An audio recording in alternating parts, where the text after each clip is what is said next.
सत्मा आसितुम दोयो राजा प्रजनतां तत्राः प्रसादं सत्यदेवस्य तत्वादि खमवाप्ता एकदास सवदत्ता हत्वा महो विधान पहुना से सूचियो आराधन में की है मुनियो हे ऋषियो सुनो इसके आगे एक कथा के नाम को सुनिएगा।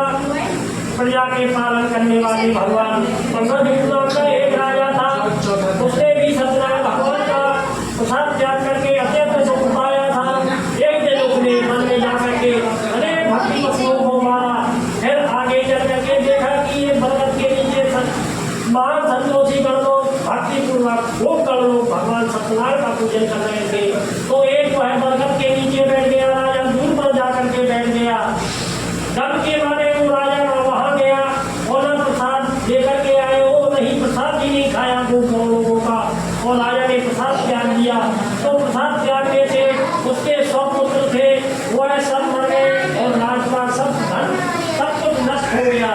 उसने निश्चय कर लिया कि मेरा सब कुछ सत्यनारायण भगवान ने नाश किया है, इसलिए मैं वहीं जाऊँ जहाँ सत्यनारायण भगवान का पूजन होता था।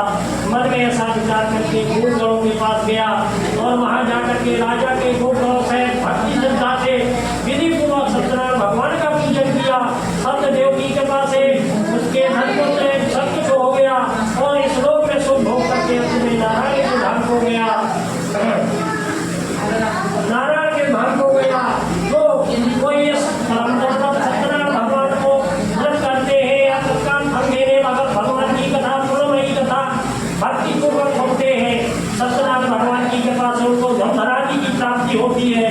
दरिद्री को धन मिलता है और बंधन वाला बंधन से छूट जाता है, मुक्त हो जाता है। भयभीत मनुष्य भय से छूट जाता है। जिसके सत्य होने में जरा भी संदेह नहीं है, मदवंचित फल का उपभोग करके अंत में सत्यनारायण के धाम हो जाता है। हे ब्राह्मणों, मैंने तुमसे यह सत्यनारायण भगवान का व्रत कह दिया है जिसके करने से मनुष्य सुखों से छूट जाता है। सत्यनारायण भगवान की पूजा कलयुग में विशेष करके फल देने वाली है। भगवान का सत्यनारायण को कोई ईश कहेगा, कोई काल कहेगा, कोई सत्यदेव कहेगा।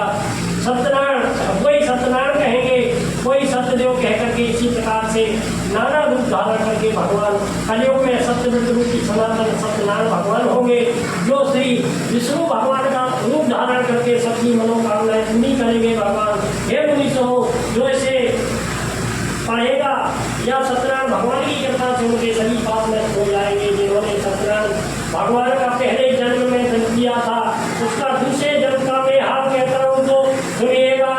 जो महाबुद्धि नाम का सतानंद ब्राह्मण था वह सुदामा हुए जिन्होंने श्री भगवान कृष्ण का ध्यान करके मोक्ष की प्राप्ति पाई। लकड़ी बेचने वाला जो भील था वह राजा केवट हुआ जिन्होंने दूसरे जन्म में श्री रामचंद्र जी की सेवा करके मोक्ष की प्राप्ति पाई। और प्रमुख नाम का जो राजा था वह राजा दशरथ हुए जिन्होंने रघुनाथ जी की पूजा करके वैकुंठ धाम को गए। धर्मात्मा सत्यवादी जो साधु बनिया था वैश्य था वह राजा मुरध्वज हुए जिन्होंने आधा शरीर काट करके